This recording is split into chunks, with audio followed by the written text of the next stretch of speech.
That morning, I didn't wake up to the sun. I woke up to hunger, to heat, and to the sound of my mother coughing like the world was trying to pull the breath out of her. Every morning began that way, and every morning, I still dreamed. The dawn came without mercy, the kind that burned through thin rooftops and cracked walls before the birds even found their voices. The air was heavy with the scent of damp earth and smoke, clinging to everything, to my skin, to my clothes, and worst of all, to my dreams. I rose quietly from the mat I shared with my mother, careful not to wake her as she turned in her sleep, her chest rattling with the same cough that had haunted our nights for months. Each breath she took reminded me that I had no time for childhood, no luxury for weakness, no choice but to survive. Outside, the street was already awake.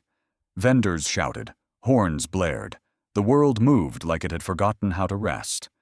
I balanced my tray of bananas on my head, bright yellow against the dull brown of the road, and stepped into the chaos. Every step kicked up clouds of red dust that wrapped around my ankles like shackles. That dust was everywhere, in my lungs, in my eyes, in my dreams. It coated my life until even hope looked faded. The road where I stood wasn't just a market, it was a battlefield. The sun beat down like punishment, and passing cars spat smoke and noise that turned the air into a living wall of heat. People hurried past, men in suits, women with baskets, school children with clean uniforms and loud laughter. None of them saw me. To them, I was part of the background, another roadside girl selling another pile of fruit. But inside, beneath the sweat and the silence, I carried something no one could see. Every day, between shouts and sales, I reached beneath my tray for a folded piece of brown paper, torn from an old rice bag. On it, drawn in faint pencil lines, were dresses. Not just any dresses, but the kind I had never seen in real life. Flowing, royal, alive with color. I'd hide behind the wooden stall, pretending to fix my bananas while my hands traced shapes I could only dream of touching. When the sun hit just right, the shadows of the passing cars danced across my paper like runway lights, and for a moment, I felt like the world was watching me. But reality always returned. A sharp voice, a coin thrown carelessly, a warning shout from a traffic warden. I'd tuck my dreams back into their hiding place and call out again, louder this time. Sweet bananas, fresh bananas. Hope didn't sell, but hunger did. By noon, the sun turned cruel, pressing down until the ground itself seemed to burn. My throat ached, my back screamed, and yet I stayed. Because staying meant eating, because leaving meant nothing, waiting at home, but my mother's shallow breath and an empty pot. Still, no matter how tired I grew, something inside refused to die. Maybe it was pride, maybe it was madness, or maybe it was the whisper that came every night when I lay on my mat. You were meant for more. That whisper grew louder the day everything changed. It was a day like every other. Noise, dust, exhaustion. I had just wiped sweat from my forehead when I noticed the road go quiet for a moment. A sleek black car, the kind that didn't belong to our side of the city, slowed to a stop right in front of my stall. Its windows were tinted, the kind that kept secrets. I froze, unsure if I should look away or run. Then, slowly, the glass slid down. Behind it sat a woman whose presence made the air still. She wore a white blouse that gleamed under the sun and golden earrings that caught the light like tiny stars. Her face was calm, powerful, the kind of face that didn't belong to my world. For a heartbeat, I forgot to breathe. She looked at me. Not at my tray, not at my clothes, not through me. At me. Her gaze held the weight of curiosity and something deeper, something almost unsettling. I stammered, trying to speak, but she only smiled, slow, confident, as if she already knew who I was. "How much for all the bananas?" she asked, her voice smooth and deliberate. I blinked, thinking I misheard. "All?" I whispered. No one ever bought all. Without another word, she handed me crisp notes that felt too new, too clean to belong in my hands. I watched her, stunned, as she leaned forward and noticed the corner of one of my sketches peeking out from beneath the tray. "You draw?" she asked, her tone more of discovery than surprise. I didn't answer. I couldn't. She reached out her manicured hand, and I hesitated, but finally handed her the paper. She unfolded it carefully, her expression unreadable as her eyes traced the faint lines of my dream. Then she looked at me again, her lips curving into a knowing smile. "You have an artist's hands," she said softly. "Don't let the dust steal that." She slipped something into my palm, a small white card, and as I stared at it in confusion, her car began to roll forward. The card trembled in my hand, the letters glinting under the late afternoon sun. Lila Adesua, fashion editor, Urban Vogue magazine. I felt the earth shift beneath my bare feet as the car disappeared into the horizon, leaving only dust and disbelief in its wake. Around me, life continued as if nothing had changed, vendors shouting, engines roaring, children laughing. But inside me, something had cracked open. A door I never knew existed. I didn't know it yet, but that woman had just bought more than my bananas. She had bought a ticket to the life I had only dared to draw. People looked through me all my life, until she looked into me. Her gaze didn't just see who I was. It touched the part of me I'd buried under years of dust, fear, and forgotten dreams. In the afternoon, she stopped her car in front of my banana stall. I didn't know that a stranger's gaze could rearrange a person's life. The sun was fierce that day, the kind that melted tar and patience alike. I remember wiping sweat from my forehead when the wind shifted, soft at first, then heavy with perfume. I looked up, and there she was again, the woman from the black car. Only this time, she wasn't a dream passing through the dust. She was real, standing before me, the folds of her cream dress untouched by the chaos of the street. For a moment, I forgot how to breathe. She removed her sunglasses slowly, and the world seemed to pause. Vendors stopped shouting. The air stilled. Even the flies hovering above my tray seemed to disappear. Her eyes met mine, sharp yet kind, and in them, I saw something I'd never seen before. Recognition. Not of my face, but of the quiet hunger I carried inside. "You remember me?" she asked, her voice smooth like silk over water. I nodded, unable to form words. "Good," she said, glancing at the bananas neatly arranged before me. "You work hard. I respect that." Then she smiled faintly, a curve of lips that somehow carried both grace and mystery. But I didn't come back for fruit. My heart pounded so loudly I thought she could hear it. "Then why?" I began, my voice cracking under the weight of disbelief. She didn't answer immediately. Instead, she reached into her bag and pulled out a folder, its edges crisp and clean, a color foreign to my world of dust and sweat. She opened it briefly, showing me sketches, bold, breathtaking designs that made mine look like a child's scribbles. "I work for Urban Vogue," she said softly. "I scout for new talent, the kind that doesn't come from privilege but from pain. I saw your drawing yesterday. You have something rare, girl, an eye that sees beauty in broken places." I stared at her, struggling to make sense of her words. Me? Talent? Beauty? Those words belonged to magazines and rich people, not to a roadside vendor who hadn't owned a mirror in years. But the way she said it, like it was a truth already written in the stars, made me believe it for a moment. "What's your name?" she asked suddenly. "Ebele," I whispered, the syllables sounding fragile in the open air. She smiled, as if tasting it. "Ebele," she repeated, her tone softer now. "Beautiful. It means mercy, doesn't it?" I nodded, wondering how she knew.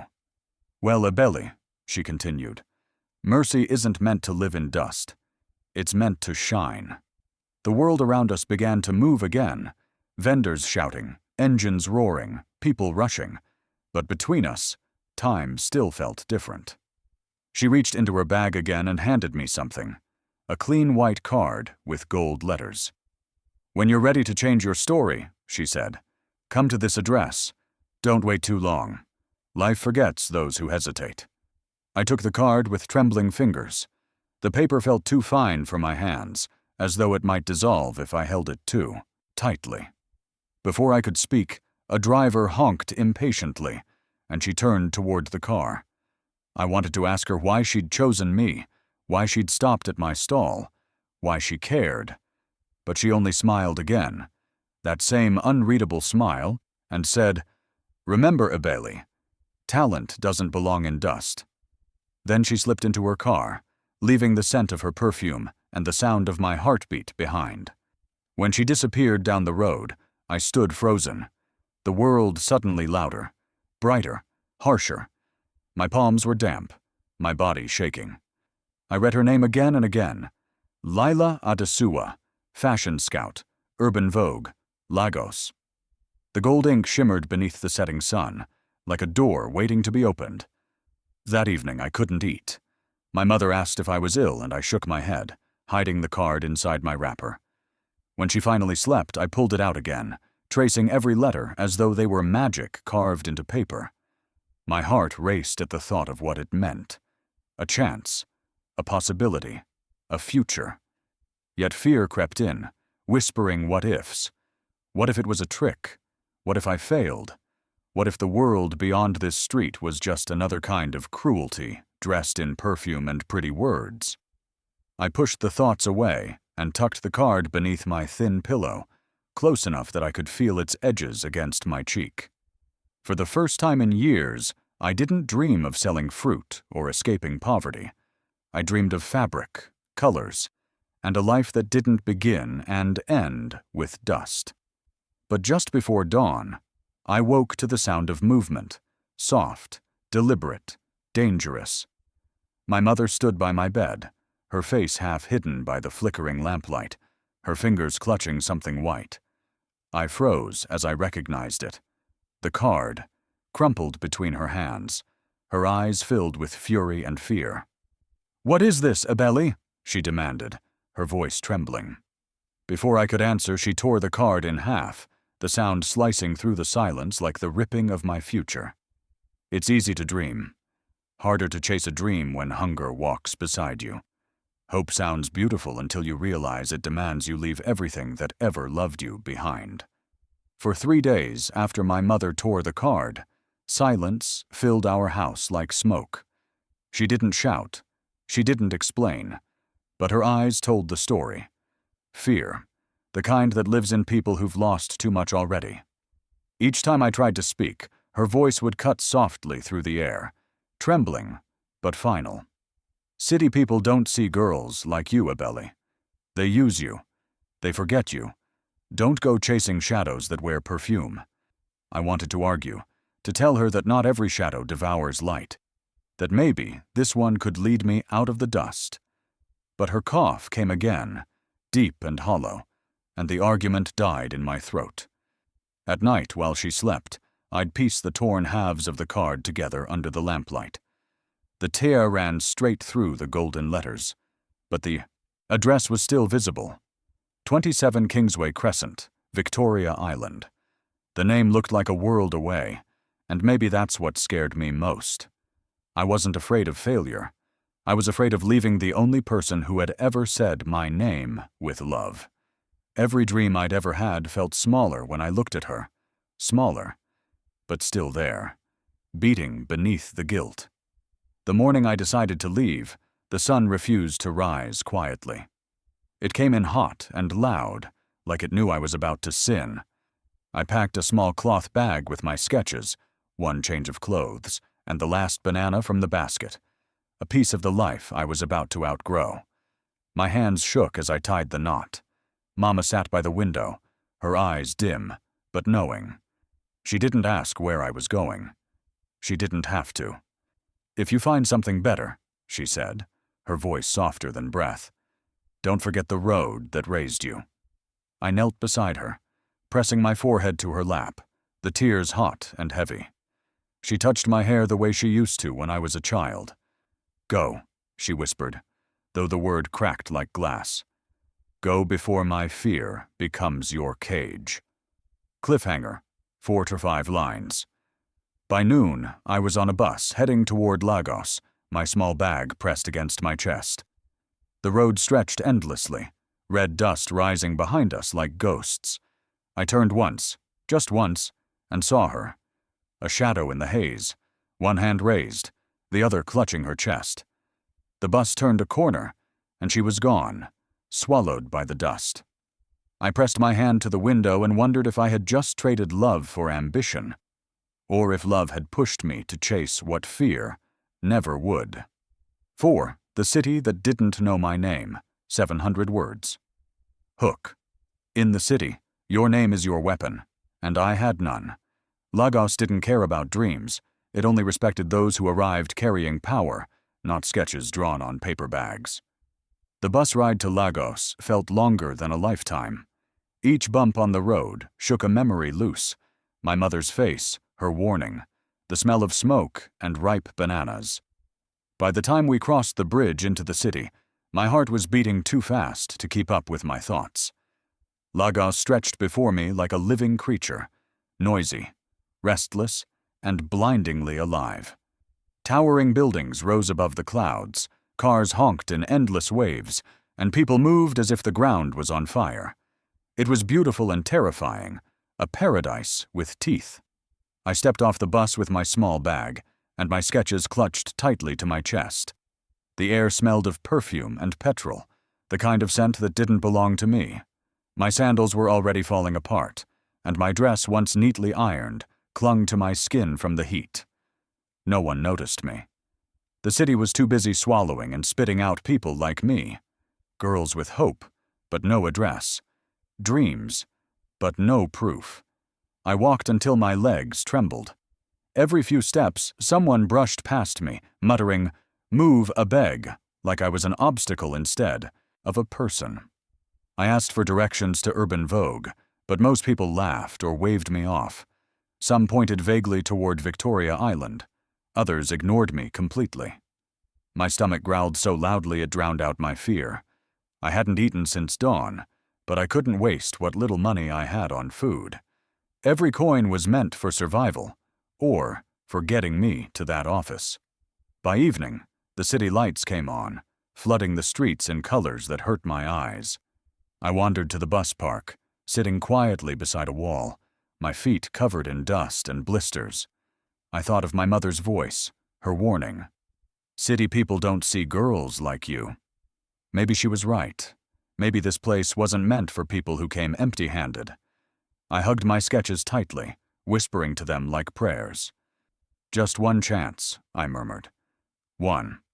Are you lost?" The voice startled me.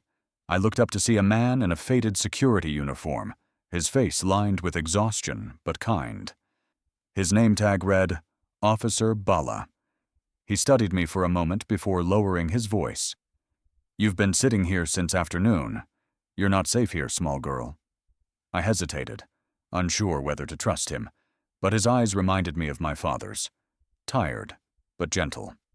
I told him I had come to find a fashion office called Urban Vogue, and his eyebrows lifted in surprise. He said softly, shaking his head. "That's big people's place. Not easy to enter." He motioned toward the small gatehouse near the car park. "Come rest inside for the night," he said. "If you stay here, the street boys will trouble you." Gratitude flooded through me before fear could argue. Inside his small post, the air smelled of dust and kerosene. He gave me half his dinner, a cold plate of rice and beans, and a folded piece of cloth to lie on. "Tomorrow," he said, "you try again." I didn't sleep much that night. The hum of the city filled the darkness, 1,000 sounds blending into a lullaby for the lost. Through the tiny window, I watched the distant glow of skyscrapers and wondered if Lila Adezuwa ever thought of the girl she gave that card to. Maybe she had already forgotten. Maybe she had meant it as kindness, not promise. Still, I clung to hope, because hope, even when it hurts, is lighter than fear. At dawn, I washed my face with water from Bala's bucket and thanked him before setting off again. My stomach was empty, but my heart pulsed with determination. I followed directions from strangers, crossed bridges, dodged traffic, and walked until my legs threatened to collapse. When I finally reached the tall glass building with the golden letters Urban Vogue, Nigeria, my breath caught in my throat. It looked like another world, clean, cold, and impossibly far from the one I came from. I stood at the entrance, barefoot now because my sandals had torn hours ago. My hair clung to my face, my dress stained with dust, my bag nearly falling apart. But I didn't care. I stepped forward, pushing through the revolving doors. The lobby was bright and silent, filled with polished floors that reflected my image. Small, trembling, out of place.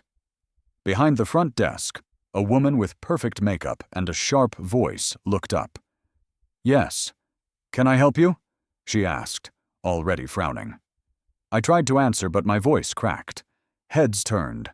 Men in suits, women in high heels, all pausing to look at the barefoot girl standing in their world. Whispers rippled through the room like wind across dry grass. Someone muttered, "Who let her in?" while another laughed softly under their breath. I clutched my bag tighter, my sketches trembling in my hands. And as the receptionist stepped toward me, her tone cold and sharp, I realized I had become the headline of a story no one believed could exist. I stood there, covered in dust and silence, wondering if this was how dreams tested your courage, by making you walk barefoot into rooms built for the fearless. They laughed at my clothes, until they saw what my hands could create. The same hands that once peeled bananas were now holding a pencil sharp enough to rewrite my destiny. The room went silent when I stepped inside Urban Vogue. Not the kind of silence that welcomes, but the kind that stings. Every eye in the building seemed to follow me, tracing the dust on my dress, the cracks on my bare feet, the sweat that glistened on my skin. I felt like a shadow standing in the middle of a world made of light, fragile, exposed, and painfully out of place. The receptionist's voice sliced through the tension. "Excuse me, miss," she said, her tone clipped. "You can't just walk in here." My mouth opened, but no words came out. My voice, like my courage, had dried up somewhere between the bus stop and the glass doors. I reached into my bag, pulling out the torn piece of paper with Lila Adesuwa's name. The receptionist snatched it, glanced at it briefly, and frowned. "You have an appointment with her?" she asked, disbelief heavy in her tone. I nodded weakly. A few people nearby chuckled. One whispered, "She must be lost." Another laughed softly. "Maybe she came to sell fruit." My face burned. Every insult echoed louder than the next, but before I could crumble, a calm voice rose behind them. "Who's causing a scene?" it asked. The crowd turned, and there she was, Lila. Her heels clicked softly against the marble floor as she approached, her white suit immaculate, her presence commanding. Her eyes met mine, and in that instant, the noise faded. "Ebele?" she said quietly. I nodded, trembling. "You found me." Gasps rippled through the staff. Lila took the paper from the receptionist's hand, smoothing it gently before turning to the others. "This," she said, her tone sharp but steady, "is the girl I told you about. The one who sees beauty where the rest of you see dirt." Her words fell like stones, into still water, silencing the whispers. Then she looked back at me. "Come with me." I followed her through the glass corridor, my heart pounding so hard I could barely breathe. Her office was a world of color and texture, sketches pinned across walls, mannequins dressed in dreams, rolls of fabric glowing like trapped sunsets. I stood frozen at the door, afraid to touch anything. "Show me," she said. "The drawings." My hands shook as I unrolled the papers from my bag. They were creased, smudged, some even torn. I spread them carefully across her table, watching her eyes scan each line.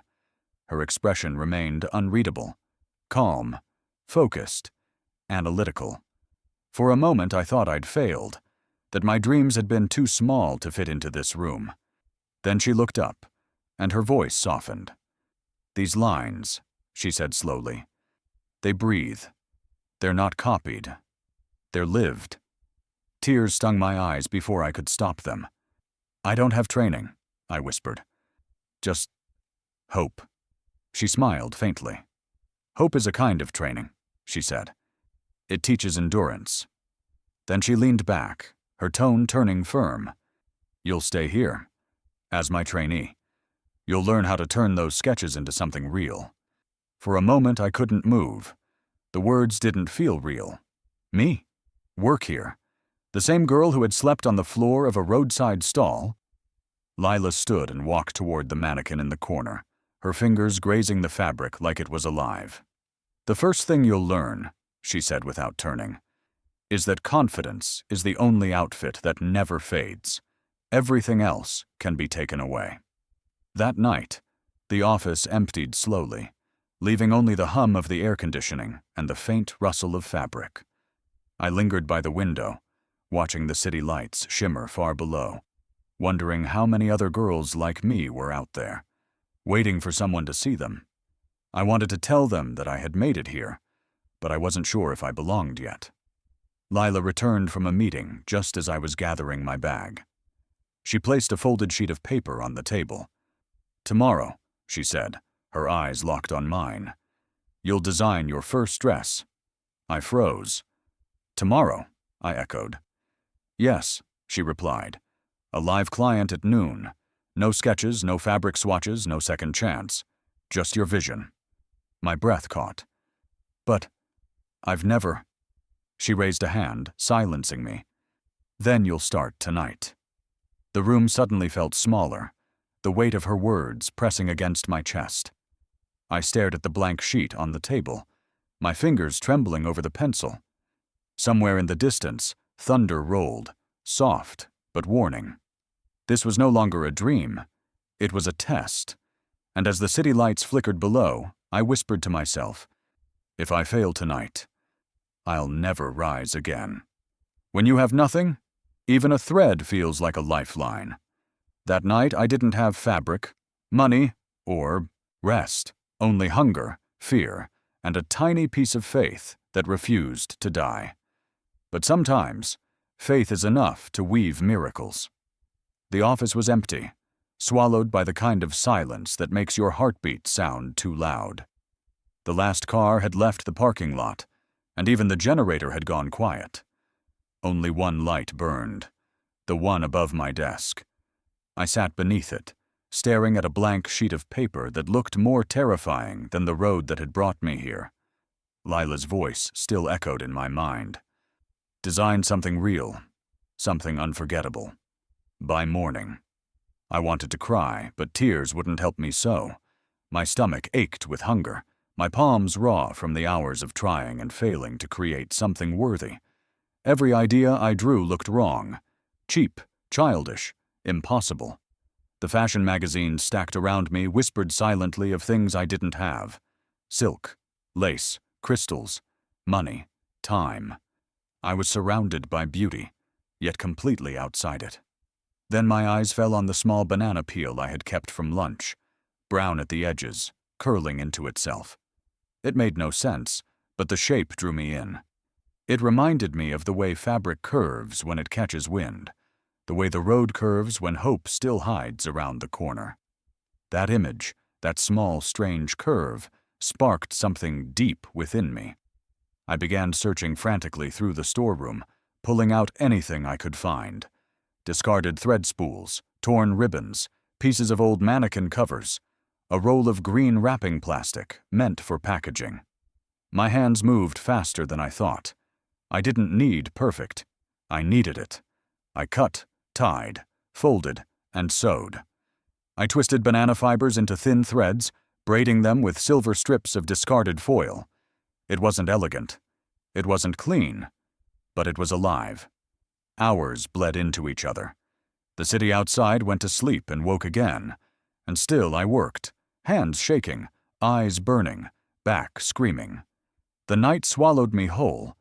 But in that darkness, something began to take form. Each stitch was a memory of the road dust on my feet, of my mother's voice, of every insult that had ever tried to shrink me. I stitched until I couldn't feel my fingers anymore. When the first light of dawn crept through the glass windows, it landed softly on the thing I had made. My breath caught. The dress shimmered faintly in golden green, light dancing across the curves like sunlight over water. It was raw, strange, and breathtaking. Not beautiful by the world's standards, but powerful in a way I couldn't explain. It was proof that broken things could still hold grace. I stepped back, exhausted but trembling with pride. This was more than a dress. It was a story. My story. The story of a girl who had nothing but turned her pain into art. I fell asleep on the floor beside it, the smell of glue and banana fiber still clinging to my hands. When I woke, the office wasn't quiet anymore. It was buzzing. Voices, cameras, footsteps, the kind of chaos I had never caused before. Through the glass doors, I saw flashes of light, reporters crowding outside, calling a name that didn't feel like mine. "Where's the banana girl?" someone shouted. And as I looked down at my stained hands and the shining dress beside me, I realized the world had finally seen me, just not in the way I expected. Fame doesn't feel like light. It feels like fire. It doesn't warm you. It burns through everything soft inside you, until only the part that shines is left for the world to see. The morning after the chaos, my life no longer belonged to me. I woke to the sound of pounding on the studio doors, flashes exploding through the glass, and voices shouting my name, or rather, the name they had given me. The Banana Girl Designer. Cameras swarmed outside like bees around honey. They weren't there for my story, not the hunger or the sleepless nights, only for the miracle they could sell. My creation, the dress I'd made out of scraps and banana fibers, was now hanging by the window, glowing under the sunlight, as though mocking the quiet life I'd once known. Within hours, everything changed. The company's phones wouldn't stop ringing. Magazines wanted interviews, news channels wanted exclusives, brands wanted collaborations. By noon, Lila's assistant told me I was trending on social media. Thousands of comments, millions of views. Some called me a genius, others called me lucky. A few said I was lying, that the story was made up to get attention. And through it all, my name kept echoing in ways I never imagined it could. Loud, distorted, and no longer mine. At first, the attention felt like a dream. Strangers smiling when they saw me, models whispering my name backstage, people taking photos as if I were a symbol of something bigger than myself. But dreams have sharp edges. With every new praise came a new shadow, whispers behind closed doors, envy in smiles, compliments laced with poison. "She's just a street girl who got lucky," I overheard one designer say. A one-hit wonder, dressed in pity. I wanted to ignore them, but the whispers multiplied. The higher I rose, the lonelier the air became. My days were swallowed by interviews and rehearsals, my nights by exhaustion. Reporters wanted tragedy more than truth, and every time I spoke about hard work, they twisted it into pity. They wanted the story of the poor girl saved by fashion, not the woman who built her own path. Even the company began to change. My sketches were no longer mine alone. Others revised them, polished them, made them acceptable for the brand's image. They called it teamwork. I called it erasure. Lila, my mentor, noticed before I did. "They're not celebrating you," she said one evening, her tone heavy. "They're consuming you. Fame is hunger wearing diamonds, Eboli. Don't feed it too much, or it'll bite the hand that made it." She looked tired, not from age, but from experience. I wanted to believe I was different, that I could handle it, but I could already feel the fire creeping in, licking at the edges of everything I loved. At the next fashion showcase, the dress that had made me famous was displayed on a rotating pedestal under a beam of white light. The crowd applauded, The cameras flashed, and people whispered my name like a charm. But when I looked out at the sea of faces, I felt nothing. Not pride, not joy, only fear. I could see the greed behind the admiration, the way they looked at me not as a person, but as a brand. I realized fame wasn't a gift, it was a cage made of gold. After the show, a man approached me backstage. His suit was immaculate, his smile rehearsed. "Miss Abele," he said, extending his hand. "I represent Maison de Vaux, a European fashion agency. We've been following your work." He handed me a card embossed with gold letters. "We think you could be our next global face. We'll handle everything. Your travel, accommodation, contracts. You'll be working with the biggest names in fashion." His eyes glinted like polished steel. "Of course, such growth requires independence. You'd need to make your own creative name, separate from this brand, and from your mentor." My heart stills. Separate from Lila? The woman who had pulled me out of dust, who had taught me to see myself. He continued speaking about fame, fortune, opportunity. But I couldn't hear him over the rush of blood in my ears. The world had finally opened its arms to me, but it was asking for the very hand that had lifted me up. That night, I sat alone in the studio again, the same way I had before everything changed. The dress shimmered quietly beside me, the same one that had built my dream and now threatened to destroy it. I touched the fabric, feeling the rough edges beneath the smooth shine, like truth hiding under illusion. The card from Maison de Vaux lay on the table, its gold letters catching the dim light. Across the room, Lila's photo hung on the wall, her eyes watching, her wisdom echoing in my chest. Outside, the cameras still flashed, calling my name like a promise and a threat. Fame had finally opened its door wide. But as I stared at that golden card, I couldn't tell if I was walking into light or straight into the fire. I signed my name with trembling hands, not realizing I was signing my silence. Sometimes success doesn't chain your feet, it chains your voice. And by the time you notice, the lock is already closed. The contract gleamed on the glass table, thick as a Bible, and twice as dangerous. The words blurred before my eyes, long lines of promises wrapped in perfect grammar and gold ink. Maison de Vaux. Just saying it felt powerful, like tasting a future too rich for my tongue. I sat in the penthouse office, air conditioning cold enough to numb thought, watching as their lawyer smiled with practiced warmth. "You're on the verge of greatness, Miss Abele," he said. "All you need to do is sign." My hand trembled as I held the pen. In my mind, I could still see Lila's face, calm, wise, steady. Her words echoed faintly. "Fame that costs you peace will demand even more later." But when I looked around the room, at the polished floors, the designer suits, the skyline glowing like fire outside, her voice faded into something small and distant. I told myself this was what she wanted for me, to rise higher, to be seen. So I signed. Each letter of my name looked beautiful on the page, and heavy, like betrayal. Within days, my life became a whirlwind. Flights, photo shoots, interviews, gowns, makeup artists, endless lights. Every city I landed in felt like a dream. Paris, Milan, Dubai. My name shimmered on magazine covers, my designs worn by women who had never known hunger. At first I laughed at the absurdity of it all. The orphan girl who once sold bananas, now walking through marble lobbies and crystal halls. But beneath the laughter, a quiet unease grew, soft but relentless. They began with small changes. Eble was too hard to pronounce, they said. Let's use El Bel, it sounds global. Then came my accent. Charming, but not marketable. My designs too. Too raw, too emotional. They wanted sleek, safe, forgettable.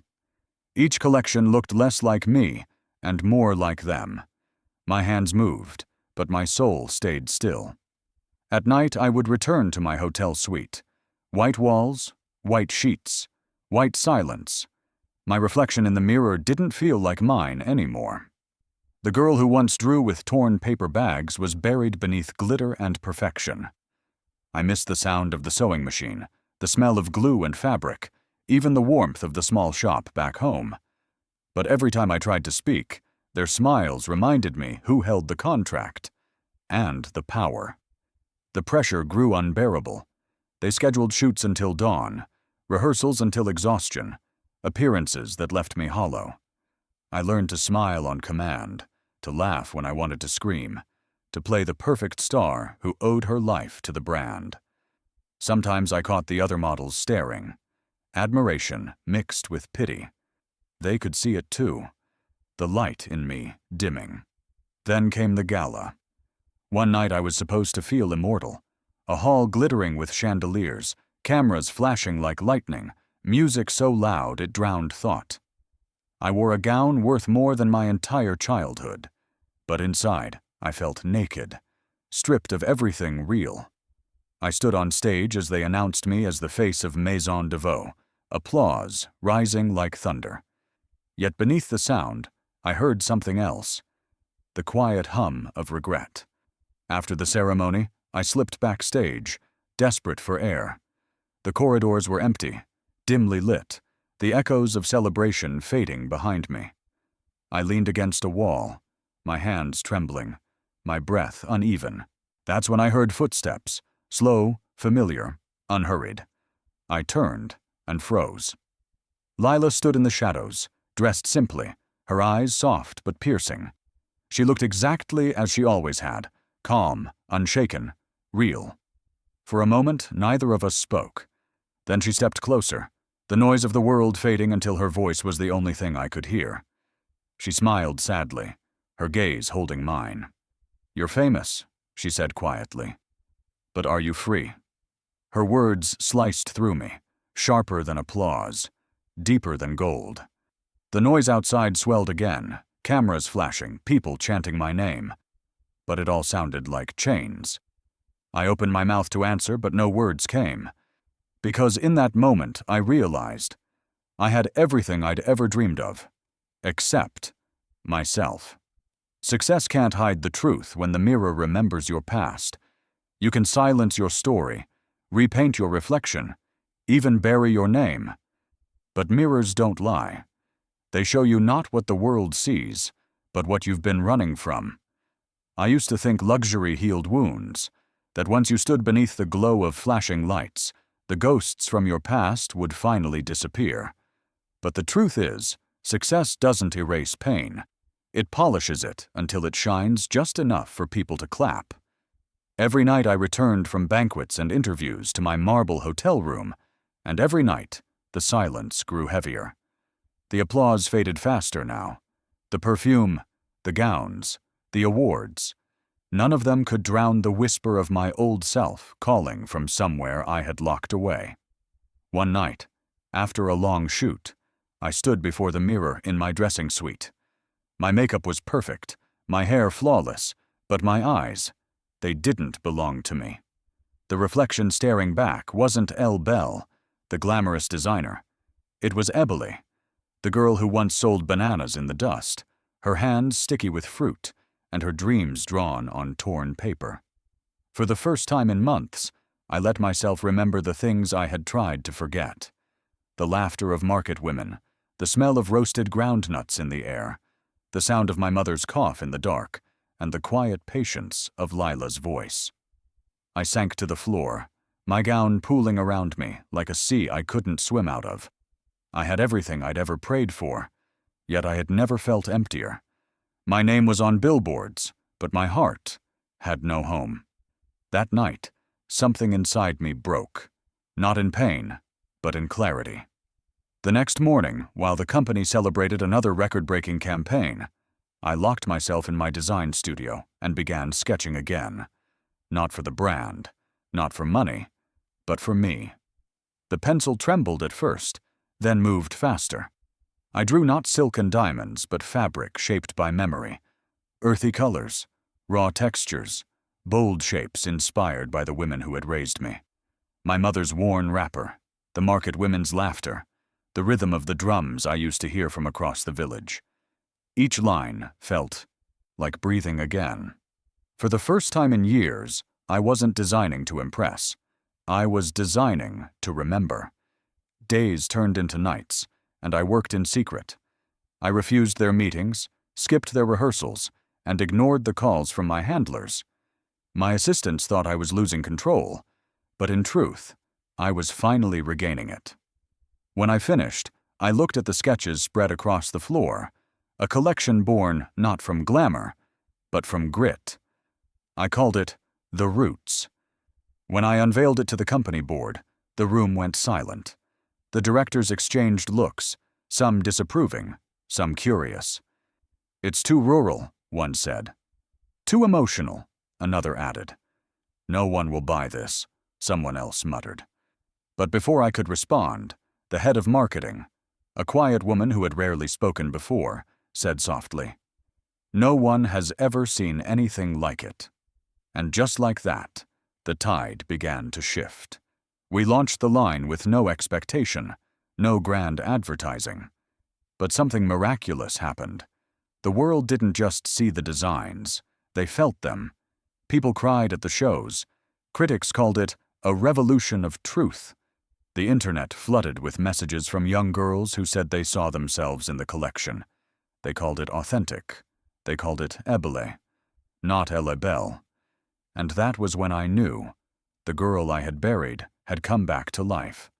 That night, I sat by the window of my suite, watching the city lights flicker like fireflies. For the first time in years, the reflection in the glass smiled back at me. Tired, scarred, but real. I picked up my old sketchbook from home, the one I'd carried from the banana stall, its edges still stained with dust. I ran my hand over the first drawing I'd ever made and whispered, "You made it." The next morning, my assistant burst into the room, breathless and wide-eyed. "You need to see this," she said, handing me an email printed on glossy paper. At the top, in gold letters, it read, "Paris Fashion Week, special invitation," and beneath it, the words that made my heart stop. We would be honored to showcase Ebele's collection under her real name. For the first time in forever, the world wasn't applauding who they made me. It was calling for who I truly was. As I walked the runway, I didn't see cameras. I saw the road that raised me. Every flash of light was a memory, every cheer an echo of the laughter I once heard by the roadside. I wasn't walking for fame anymore. I was walking for the girl who once sold bananas beneath the sun. The night of Paris Fashion Week arrived like a storm disguised in silk. Backstage buzzed with chaos, stylists shouting, models rushing, cameras flashing. Yet in the center of it all, I stood calm, wrapped in the quiet power of purpose. My collection, from dust to gold, hung neatly on the racks, a mosaic of culture, memory, and rebirth. Each piece told a story the world had once ignored. Stories stitched with the colors of home, deep browns of the earth, golds of the morning sun, reds of sacrifice, and blues of hope. As I stepped forward, I could hear my heartbeat over the music. When the curtains parted, the world exploded in light. The runway stretched ahead like a river of glass, reflecting my past and my present in every step. The audience, critics, designers, journalists, royalty, sat in silence, their gazes fixed on the first model who appeared in a gown made of woven raffia and silk. It shimmered like fire under the spotlight, its design inspired by the banana leaves I once sold to survive. Each outfit carried a piece of my story, the marketplace patterns, the earthy fabrics, the scars turned into art. The final piece, the floor dress, was mine to wear. It was simple but majestic, a flowing gold gown with textured roots embroidered along the hem, rising upward like hands reaching toward heaven. As I walked, the soft train brushed against the runway, whispering to the dust. The same dust that had once clung to my feet as I stood under the sun, forgotten and unseen. I didn't see the crowd at first. I saw moments. My mother's tired smile as she peeled bananas under a fading sky. Lila's calm face under the studio light, whispering, "Remember who you are." The echo of children's laughter in the market. The feel of hunger twisting my stomach. The sting of rejection turned into resolve. Every step I took was for them. For every girl who had been told she was too poor, too small, too invisible to ever shine. By the time I reached the end of the runway, the hall had fallen silent, a silence so heavy it felt sacred. Then, slowly, the applause began. It started with one person, then another, until the sound became thunder. Cameras flashed, voices rose, tears glistened. The audience stood, a standing ovation that rolled through the room like a wave of redemption. I felt my throat tighten, my eyes sting.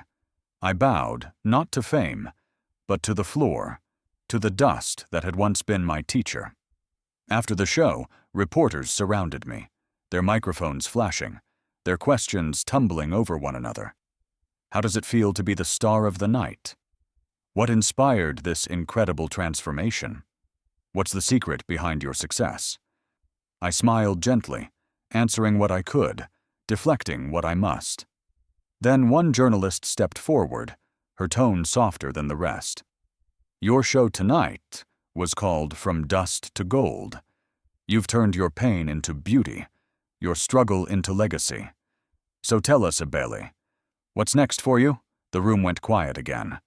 The cameras hovered, waiting for a sound bite, a promise, another headline. But I didn't need to think. The answer had lived inside me for years, waiting to be spoken aloud. I smiled through the glare of the lights, feeling tears warm against my skin. I've walked enough roads chasing dreams, I said, softly. Now I think it's time I build them where they began. The cameras clicked faster, flashes bursting like fireworks. What do you mean? The journalist pressed, but I was already turning away. Home, I whispered. And for the first time, that word didn't sound like pain. It sounded like peace. I left with nothing but a dream, and returned carrying a world. The same road that once tore my feet now carried my car. The same eyes that once looked past me now glowed with wonder. But the truth is, I didn't come back to be seen. I came back to remind them that silence can bloom into song. The road home was both familiar and foreign. The dust still danced in the air, the mango trees still bent gently over the red earth, and the smell of roasted corn still floated in the breeze. Yet everything felt different. Or maybe I did. My car rolled slowly through the village, and people began to gather on both sides of the road. Children waved palm leaves, women ululated, men clapped as if the land itself was greeting me. Some shouted my name, Ebele, the name I thought I'd lost forever. For a moment I had to look away. It was too much, too bright, too full of the past returning all at once. When the car stopped at the old market square, I stepped out slowly. The earth was still the same color as the day I ran from it. Rich red, alive.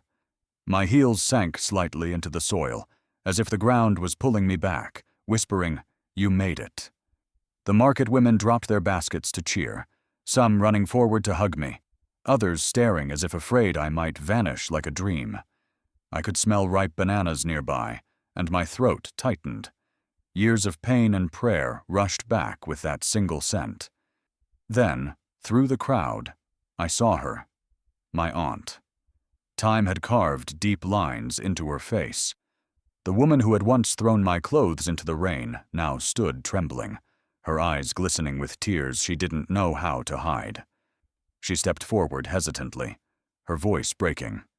"Ebele," she whispered, "I never thought I'd see you again." I smiled, not with pride, but with peace. "I never stopped seeing you," I said softly. "Even in my success, I carried everything this place taught me." She nodded, the tears spilling freely now. "I was wrong," she said, her voice shaking. "You were never meant to serve. You were meant to shine." She tried to kneel, but I caught her hands quickly, holding them tight. "No, Auntie," I said, my eyes burning. "We kneel only to lift others now." And when I hugged her, the crowd around us cheered louder, their voices rising like a hymn. The next few days unfolded like a festival. The chief invited me to speak at the community center. Schools brought their students to see me, and every corner of the town echoed with stories about the girl who left with nothing and returned with everything. But beneath the celebration, I felt a deeper calling, one that had followed me even in the brightest lights of Paris. I wanted to give back what the world had once denied me: opportunity. So I gathered the village elders and the local youth. Beneath a wide canopy tree, I announced my plan: the Dust to Gold Academy. A free training school for girls who dreamed of design, fashion, and creativity.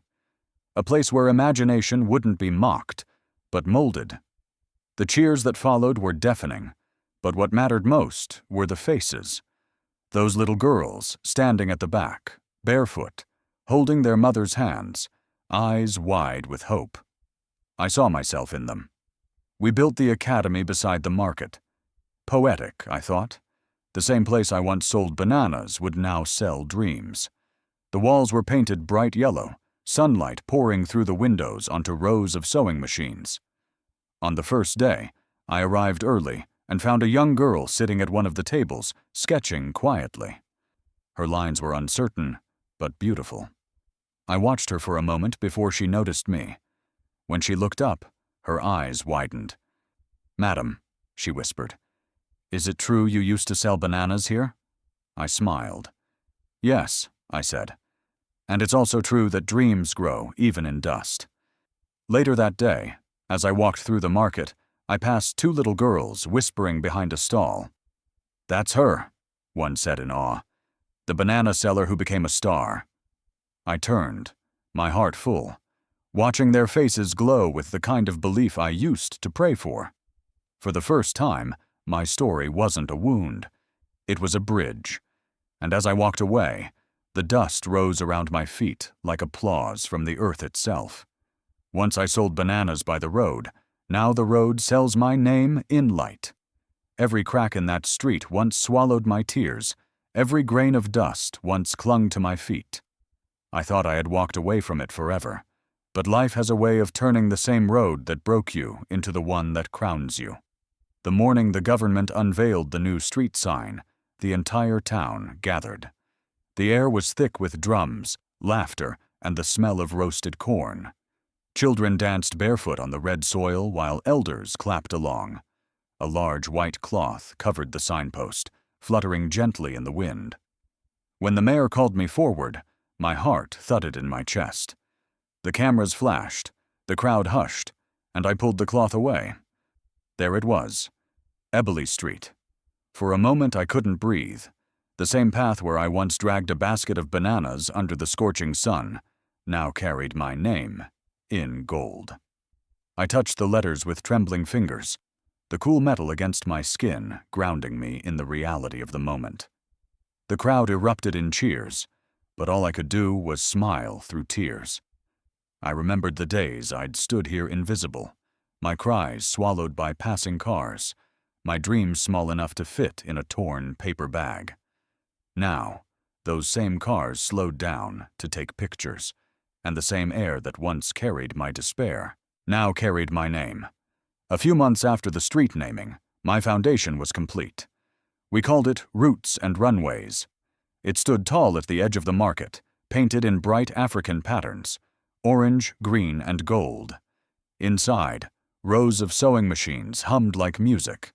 Young girls, once street vendors and housemaids, now bent over their fabrics, sketching, cutting, creating.